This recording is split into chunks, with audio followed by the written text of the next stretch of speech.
Et plus 10 centimes pour le gasoil, 9 pour le samplon. Le prix n'a jamais été aussi élevé chez nous. Jocelyne Elgouache, bonsoir. Alors la Guyane est le territoire où le carburant est le plus cher de France, Jocelyne. Oui, effectivement. Et on va jeter tout de suite un coup d'œil aux nouveaux tarifs en vigueur. Depuis ce matin, 1er février, le super samplon passe à 1,89 € le litre, soit une augmentation, vous le disiez, de 9 centimes.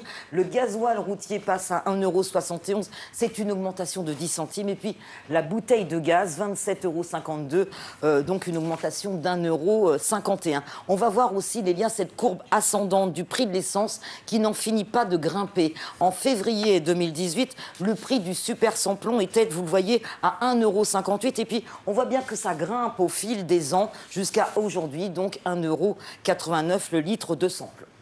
Alors, le prix du carburant est un sujet qui fâche en Guyane depuis une dizaine d'années, oui, Jocelyne. Depuis même bien plus longtemps. On se rappelle des manifestations qui ont secoué notre territoire. C'était en 2008. C'est le prix de l'essence qui a créé cette révolte des consommateurs et des transporteurs. 50 centimes, c'était le slogan des manifestants.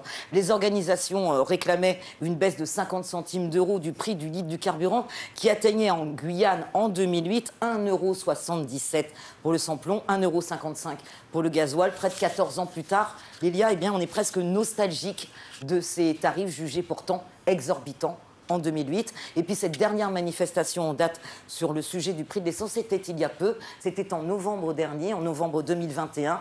Là, on voit les transporteurs qui bloquent la route entre Matoury et Cayenne pour dénoncer une nouvelle fois la hausse du carburant. Alors, flambée des prix également dans l'Hexagone, mais l'État a rapidement pris des mesures. Effectivement, oui, avec un chèque énergie de 100 €, comme 5 800 000 ménages français, 20 500 ménages guyanais ont pu en bénéficier. Alors, cette solution aurait pu être adoptée en Guyane depuis toutes ces années? Oui, peut-être, pourquoi pas, une question à poser au gouvernement. Du côté du ministère, il y a bien eu des tentatives, comme le projet du décret Lurel, c'était en 2013.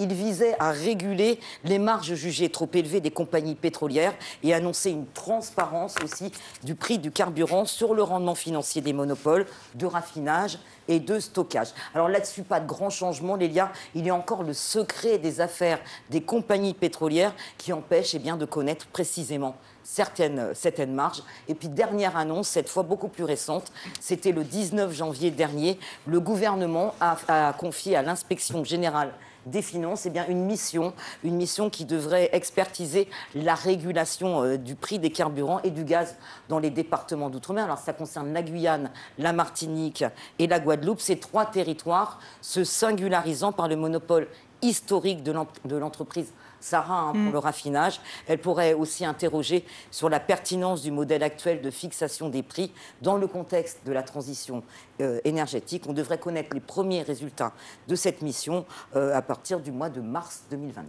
Merci Jocelyne pour toutes ces précisions. Dans le reste de l'actualité, les agents de Pôle emploi